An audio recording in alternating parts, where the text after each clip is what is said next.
Olá, sejam bem-vindos ao Clube de Cinema. Eu sou Daniel Herculano e hoje nós vamos falar sobre Globo de Ouro 2023.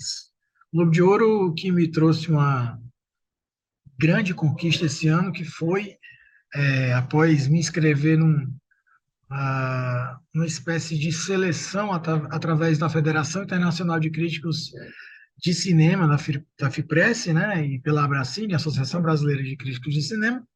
Eu fui um dos 5 brasileiros escolhidos a votar na premiação em 2023, Globo de Ouro, que chega à sua edição de número 80.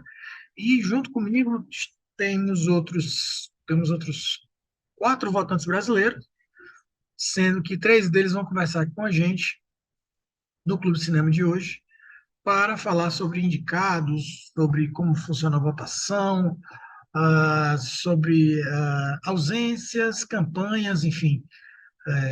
O Globo de Ouro, que é uma premiação que muitos já se falavam de ser um pré-Oscar, né? Que depois de algum tempo tomou outros contornos de especificidade até chegar a esse ano digamos assim, numa volta triunfal, agora com 200 votantes, coisa que até 3 anos atrás não passavam de 80 integrantes que votavam no Globo de Ouro.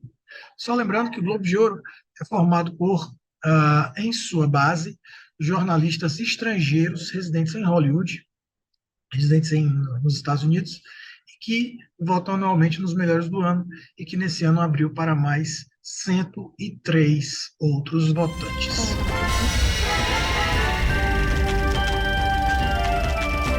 Bom, como eu falei, sejam bem-vindos ao Clube Cinema, eu sou Daniel Herculano, e eu já tenho aqui comigo a Isabel Whitman, uma dos cinco votantes do Globo de Ouro aqui do Brasil. Isabel, seja bem-vinda ao Clube Cinema, muito obrigado por aceitar o convite.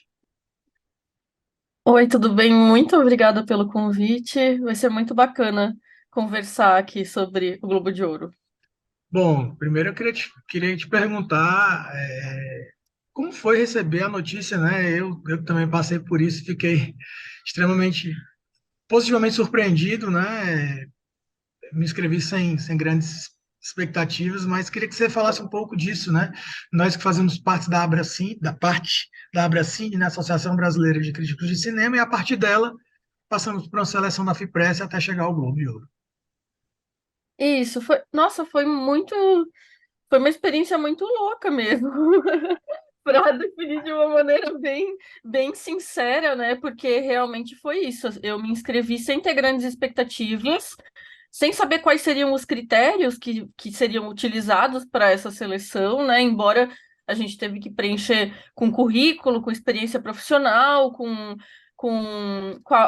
aquilo que nós temos realizados em termos de crítica e de jornalismo, né? Nós enviamos links, enfim, mas a gente não sabe como foi esse processo, né? A Então, gente não sabe também o mandei. peso de cada questão, né? Área de É, atuação, enfim. Eles, inclusive, só perguntaram formação. depois para a gente em relação à média de audiência, enfim, o que que a gente, né? Onde é que a gente chega. Aham. Então para mim foi uma positiva surpresa, porque obviamente tendo me inscrito nesse processo, eu tinha uma expectativa de, quem sabe, poder ser escolhida, né? Mas ainda assim, o resultado, a confirmação dessa escolha, eu fiquei muito feliz, eu não esperava mesmo. Até porque deve ter sido muita gente do mundo inteiro, né? Era uma seleção que era aberta, como você mencionou, para todos os integrantes da FIPRESS, que é a Federação Internacional, né, de Imprensa de Cinema, né? Então, é, eu não sei, eles nunca revelaram, né, quantas pessoas foram inscritas, mas de qualquer forma, pensar assim, foram 103 pessoas selecionadas no mundo inteiro, eu fiquei assim felicíssima, né? Porque é um número que é pequeno se a gente pensa em escala global, né? Então, incrível, muito feliz. E que eles mais do que dobraram os seus votantes, né? Eles tinham noventa 97 e votantes, sete até 2 anos atrás eram 80, eles aumentaram um pouco, né? Depois de algumas polêmicas, É, e agora eles meio que ampliaram, dizendo, ó, gente, todo mundo está votando, a gente tem um escopo maior, a gente tem uma visão totalmente diferente. E esse ano a gente percebeu que assim presentes foram limados, né? A gente não pode receber livro, não pode receber nada, e muito foi dito disso, né? No passar dos anos, por conta do relacionamento que os jornalistas estrangeiros têm com com, digamos assim, as áreas de atuação de divulgação dos filmes, né, nos Estados Unidos. Isso, duas das maiores críticas se que circularam nos últimos anos em relação à HFPA, né, que é a Associação dos Jornalistas que Votam no Globo de Ouro, eram em função do pequeno número de votantes, a falta de diversidade, né? E a segunda era realmente essa relação com a máquina de publicidade dos filmes, né? Então, como você mencionou, nós entramos com 103 pessoas, né, que foram escolhidas agora. Eram 97, mas ano passado já tinham entrado mais 21 pessoas, justamente para tentar aumentar a diversidade, então incluir pessoas que não fossem brancas, incluir mulheres, enfim. E, de novo, acho que esse recorte deve ter pesado um pouco nessa nova seleção, né, dos 103 membros. E esse aspecto da publicidade, a gente sabe que época de campanha, de premiação, rola de tudo, né? A gente recebe, depois de passar a ser votante no Globo de Ouro, a gente começou a receber, por exemplo, a revista Hollywood Reporter, né? E a quantidade de anúncios dos próprios filmes, ou assim, for your consideration, sobre candidatos específicos nas páginas de publicidade das revistas, é algo impressionante, assim. Então a gente vê que é em revista, lá em Los Angeles é em outdoor, toda essa máquina de publicidade tradicional, mas também envolve eventos, envolve pequenas ações que às vezes a gente pensa que são espontâneas, pequenos movimentos de redes sociais, mas na verdade eles são alimentados, e também envolve a produção de brindes ou artefatos que são relacionados aos filmes. E aí você mencionou essa questão de livros, por exemplo, então a gente acompanha agora, por exemplo, alguns filmes estão produzindo livros de arte com os designs, a, toda a questão de como que foi produzido o filme, e jornalistas de outras organizações que votam em premiações específicas podem recebê-los. E a partir do momento. E o Globo de Ouro agora, esses últimos anos, pensando justamente nessas questões, né, é, de não deixar influenciar o voto. Então, realmente, quem é votante do Globo de Ouro não pode receber nada que seja relacionado a nenhum filme, né? A não ser que seja algo que possa ser usado especificamente para votar, né? Então, se você receber uma mídia física de um filme, né, para assistir, por exemplo, uma cópia em DVD ou Blu-ray do filme, beleza, porque a gente vai assistir o filme para votar, né? Agora, outros tipos de objetos e presentes realmente estão votados, e a gente vê que em outras organizações isso continua sendo recebido normalmente, porque faz parte realmente da publicidade do filme, né? Até aqui no Brasil, quando a gente vai em uma cabine de imprensa, filmes com orçamentos maiores, a gente geralmente recebe algum tipo de brinde junto com a cabine de imprensa, né? Então é uma prática corriqueira, mas que no Globo de Ouro está vetada para não influenciar esses votos. Só lembrando do que você falou, a gente tem colegas que votam no Critics, né, que recebeu, por exemplo, o livro do Pinóquio, Sim, né, que é isso que a gente estava citando agora, do sim. Guilherme Del Toro, via Netflix, e eu já vi em anos anteriores pilhas e pilhas de realmente de coisas enviadas, né? Isso era realmente Aham. algo comum. E é importante a gente deixar aqui registrado, né, que a Anke Hoffman ela autorizou essa conversa, né, entre os votantes, né, por conta, lembrando que a gente não pode revelar votos, né, votos nem votos dos filmes indicados, nem votos que a gente dará agora no, digamos assim, na fase final do Globo de Ouro, que é a votação que vai determinar o vencedor, né? A gente vota sempre 5 filmes, 5 diretores, 5 atores, enfim, todas 5 votando do que a gente gosta mais, né? Número 1 ao número 5. Daí ele tem essa pontuação. Mas, cumprindo todas as normas que a própria HFPA exigiu, a gente não pode citar os nossos votos, né? Enfim. Mas é interessante também de falar sobre a quantidade absurda de links que a gente recebeu, que fazia com que a gente, pelo menos eu, a gente até comentou um pouco, né? É Uhum. desesperador, né? A gente não conseguia assistir tudo, né?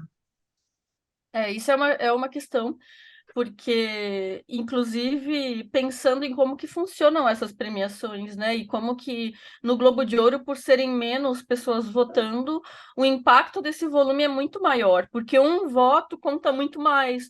A gente votando em 200 pessoas é muito diferente de um Oscar, onde são 10.000 pessoas.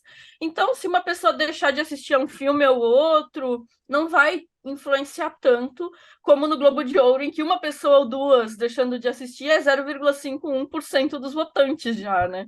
E dar conta desse volume foi realmente algo muito difícil, até porque eu imagino que muitos dos jornalistas que são membros da HFPA têm uma dedicação exclusiva, estando sediados lá em Los Angeles, a questão de acompanhar os lançamentos e cobrir realmente Hollywood. E a gente aqui no Brasil geralmente tem atividades paralelas, né? Então eu tenho o meu próprio site, eu produzo podcast, eu também estou fazendo meu doutorado, então trabalho na pesquisa, e com isso eu já basicamente já tenho dois empregos, né? Dois trabalhos, e me dividindo com o Globo de Ouro com um tempo limitado. Então a gente começa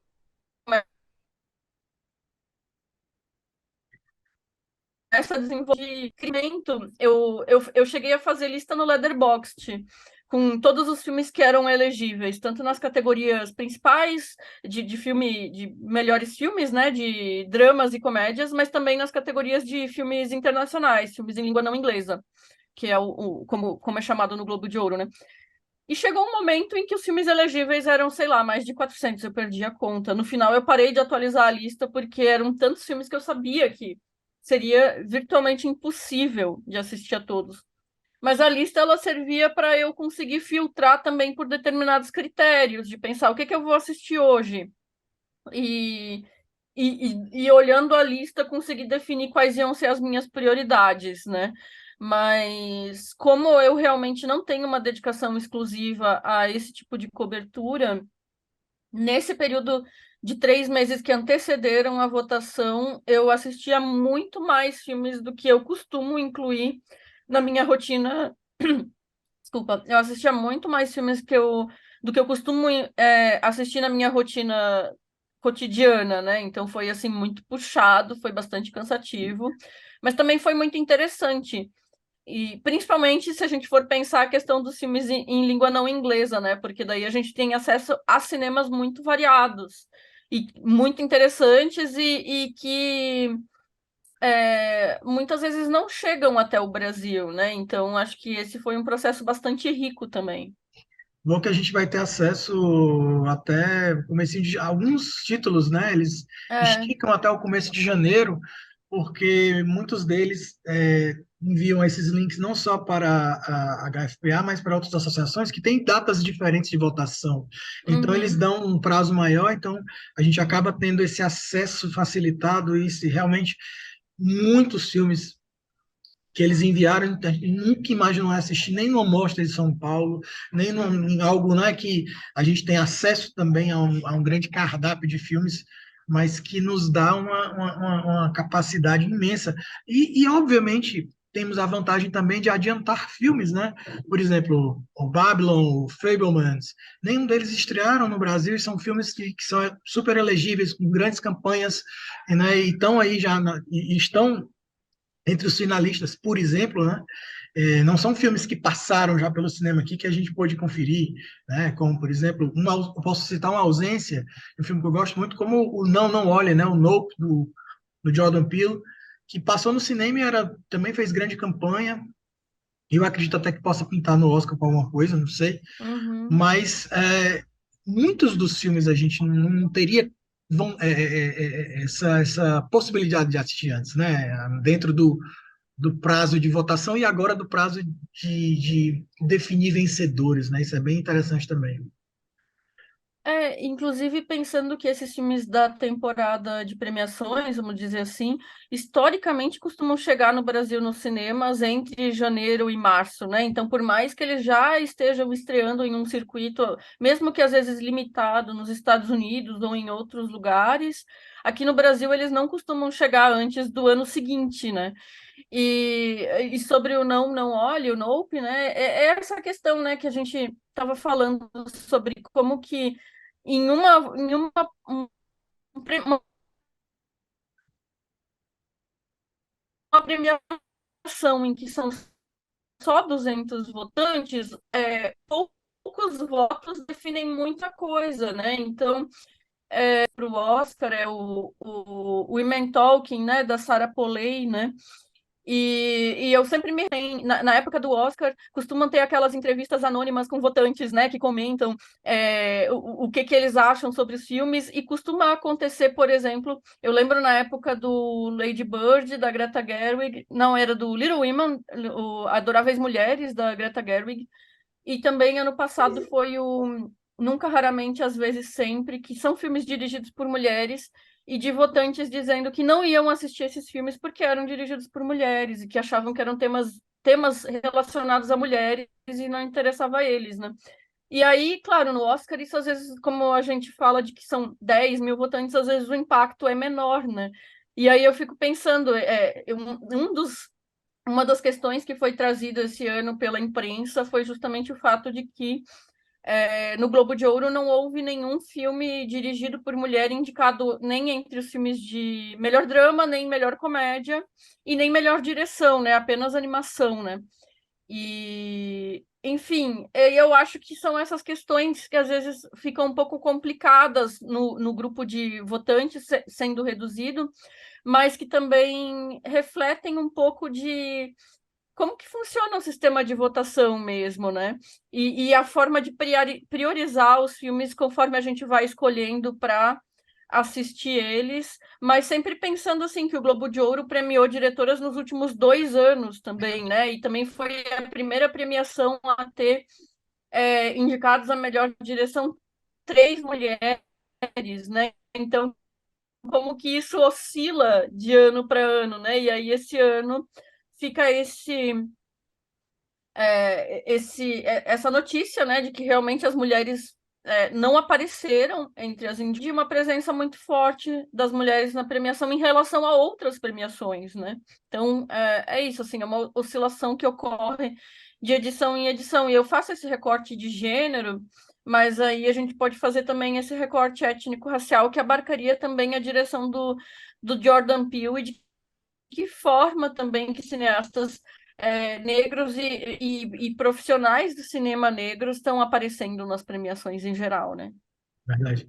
Isabel, a gente vai encerrar a nossa conversa por hoje, mas eu já quero deixar o convite aqui para a gente conversar pós Globo de Ouro, que aí a gente vai poder falar em quem a gente votou, em quem a gente gosta, quem a gente não gosta, né? Vai estar liberado já depois da premiação e até projetando o Oscar, né? A gente pode conversar já projetando o Oscar pós Globo de Ouro. Sim, nossa, vai ser ótimo, porque o Globo de Ouro, na verdade, vai estar inaugurando aí praticamente, né? Um dos primeiros prêmios da temporada, né? Logo ali no comecinho de janeiro, né? Isso. Então, deixa aqui para a gente onde é que o pessoal encontra teus textos. Se você quiser deixar seu Instagram, enfim, do seu site, fica à vontade que a gente vai acreditar aqui em tela. Tanto o meu Twitter quanto o meu Instagram é de Isabel Wittmann, meu sobrenome, né?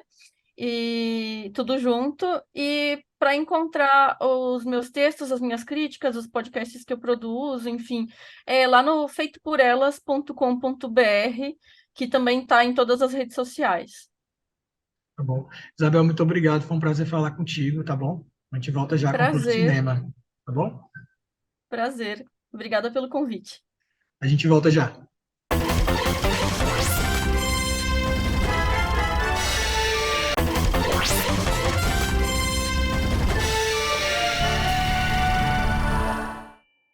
Voltamos, esse é o Clube de Cinema, eu sou Daniel Herculano, você está na TVC, e nesse momento eu vou conversar com minha colega da Abracine, Kel Gomes. Kel, muito obrigado por aceitar o convite, você está no Clube de Cinema da TVC.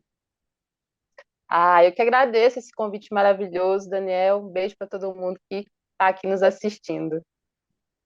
Eu queria que você falasse um pouco sobre essa surpresa boa que foi ser uma dos 103 novos votantes do Globo de Ouro, né? Falei agora com a Isabel sobre essa nossa surpresa boa aí do ano. Queria que você falasse um pouco como foi que você recebeu isso. Nossa, foi assim uma notícia surpreendente, mas que a gente estava torcendo muito, né, para que pudesse acontecer. Então, é algo que você espera e que você recebe com muita alegria, muita honra, assim, né? Fazer parte de uma premiação internacional de cinema, estar em contato direto com pessoas de outras partes do mundo, né? Outros colegas que trabalham com crítica, trabalham com jornalismo cultural, ter acesso a filmes de outras partes do mundo também. Então, para mim foi maravilhoso, assim. E, né, como é a primeira vez, né, somos calouros, é tudo uma descoberta também, né, uma descoberta de processo, né, como acontece o trabalho, né, de visionamento dos filmes, como se organizar, tudo muito novo e muito empolgante, assim. E eu queria deixar registrado aqui que as nossas conversas, né, entre os votantes aqui brasileiros, foi autorizada pela HFPA com a questão de que nós não podemos revelar em quem nós votamos ou nossos filmes prediletos, enfim, e nem quem a gente vai votar agora, né, entre os finalistas, né, já que a lista dos indicados indica finalistas do prêmio que se aproxima. A gente estava conversando aqui fora do ar, cara, você falou um pouco sobre a importância da gente também falar sobre ausências, né? Por exemplo, a gente não teve o Woman Talking, né, da Sarah Polley como direção, como melhor filme, né? Isso é como um recorte até que a própria Isabel comentou aqui, é muito importante também, né, num grupo que se mostra esse ano bem mais diverso, né? Exatamente. Eu acho que essa é a grande ausência que não dá para escapar, não dá para não dizer sobre ela, né? A ausência de mulheres diretoras na categoria de direção e também nas categorias de melhor filme, né? Com exceção de animação, que a gente tem o Red, né? Crescer é uma Fera, que é dirigido pela Domi Shi, inclusive uma diretora chinesa, né? Mas, assim, isso me decepcionou bastante, porque a gente tem grandes filmes, tem o da Sarah Polley, tem A Mulher Rei, né, da Gina Prince Bythewood, e temos outros também, o Saint Omer, da Alice Diop. Enfim, essa é uma ausência muito sentida e que me lembrou aquele momento icônico da Natalie Portman no Globo de Ouro de 2018, né? Quando ela fala Here are the all-male nominees. Então, ela chamou a atenção para, naquele momento, ser apenas homens indicados à direção. E aqui a gente está de volta a esse mesmo problema, né? Essa mesma ausência.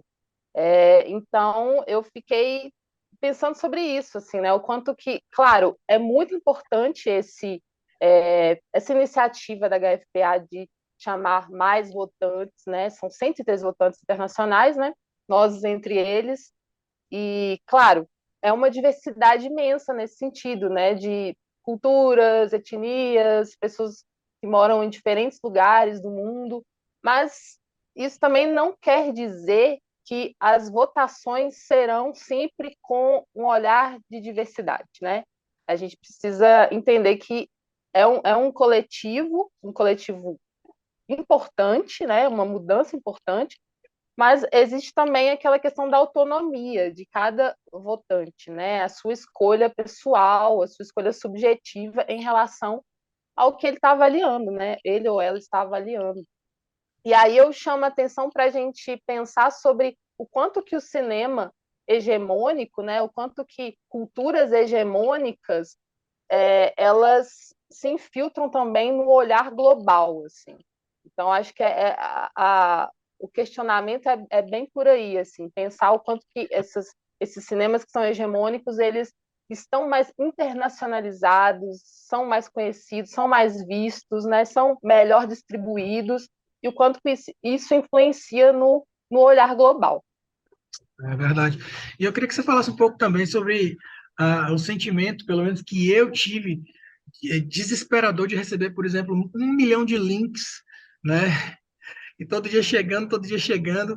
E teve um dia que eu lembro muito bem que eu recebi assim 5 filmes, os 5 filmes que eu mais estava esperando na mesma noite, eu não sabia o que Uhum. fazer da minha vida, entendeu? Queria que você falasse um pouco dessa organização que a gente teve que fazer, né, para poder priorizar, né, o que queria assistir, digamos assim. Essa é a parte complicada, né? Entender como se organizar para conseguir ver o máximo de filmes possíveis, principalmente, né, os filmes que chegam todos juntos ao mesmo momento, assim. Eu acho que cada um também teve essa sua autonomia para definir, né, a melhor forma de fazer isso. No meu caso, eu consegui manter assim, eu consegui manter uma certa rotina em que isso era a prioridade máxima na minha vida, sabe? Todo momento que eu podia encaixar um filme, eu encaixava um filme. E eu acho que é bem por aí, né? Nós somos humanos, então nós temos a nossa limitação também. Não dá para pensar que vai conseguir ver tudo a todo momento, né? A gente também tem outros trabalhos, né? Aqui no Brasil, geralmente, a crítica de cinema ela precisa se dividir com outros trabalhos, esse é o meu caso. Então, dá uma certa ansiedade, mas sabe que eu acho que não sei se eu poderia dizer que é uma ansiedade boa, não sei se está correto, mas é porque ter acesso a eles, para mim, é mais importante do que essa quantidade chegando de forma desesperadora, entende? Só de poder assistir a um filme do Camboja, por exemplo, isso para mim me deixa muito, muito tranquila, nesse sentido de que eu estou exercendo um papel de crítica que é fundamental, assim, né? Então a gente vai se organizando, vai tentando encaixar aqueles que são também indispensáveis, né? Você precisa ver esse filme, ele está fazendo uma boa carreira internacional, então ele precisa estar na sua agenda. Outros são aqueles que você precisa se atentar, porque é exatamente o contrário, ele não teve essa campanha, ele não tem essa força, essa entrada, né, como algo hegemônico, então você precisa dar atenção a ele também. Então eu acho bem bacana assim como isso vai. É um caos, mas é um caos gostoso. Para a gente encerrar, eu queria falar sobre filme internacional. Eu queria dizer que a lista desse ano é uma lista bem, bem forte, bem pesada, pesada no sentido positivamente, né, de ter filmes Uhum. bem sólidos, mas que não por ser daqui, mas que eu vejo tranquilamente Martin entre esses filmes aí, entre os indicados, e foi um dos meus prediletos do ano que passou, sabe? A gente, só para citar aqui as pessoas que estão assistindo a gente, que vão ver na TV e depois no YouTube, a gente tem entre os indicados de filmes de língua não inglesa, né, que são os filmes internacionais ou filmes estrangeiros do Globo de Ouro. RRR da Índia, né, que está na Netflix, no Front da Alemanha, que está na Netflix também, tem uma grande campanha. Argentina, 1985, da Amazon Prime, Close, da Bélgica, e Decision to Live, né, que é a decisão de partir, da Coreia do Sul. Eu queria dizer para você, não sei se você acha, eu adorei Carvão, mas eu gostei mais ainda de Marte 1. Eu também gosto bastante de Carvão, mas eu tinha grandes esperanças que Marte 1 entraria nessa lista, tá? Porque não é só por ser brasileira que eu estou falando isso, não. É porque Marte 1 não deve em nada a nenhum desses filmes. Nada mesmo, assim. Em termos técnicos, em termos de narrativa, é um grande filme. E existem listas ampliadas de favoritos, né? Listas internacionais ampliadas que citam Martinho, inclusive. Ele tem feito, né, uma boa, ele tem tido uma boa recepção lá fora, assim. Em festivais, né, que ele foi selecionado, alguns, inclusive, ele até recebeu prêmio nessas listas que eu comentei, nessas listas ampliadas. Então, isso tudo foi me enchendo de uma certa esperança, né? E também porque eu acredito muito nele enquanto filme, que tem as suas especificidades que se conectam muito com a gente, né, brasileiro, principalmente com a gente mineiro. Eu sou de Minas, gente, então assim, tem detalhes ali que são que me conectam muito fortemente assim com a minha cultura mineira, mas ele é muito habilidoso em ser universal também, né? Nos seus temas ali de relações familiares, de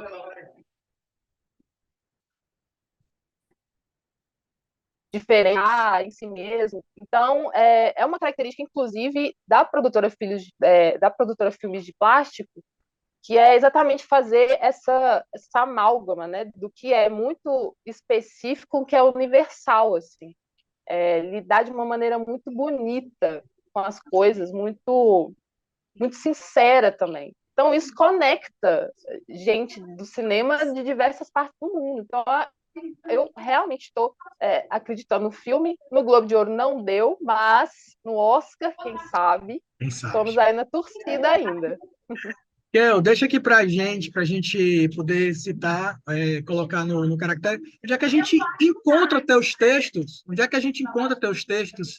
E onde é que a gente pode encontrar onde você está, né? Na crítica especializada para a gente poder passar para todo mundo aqui. Site, Instagram, Twitter, enfim, fica à vontade.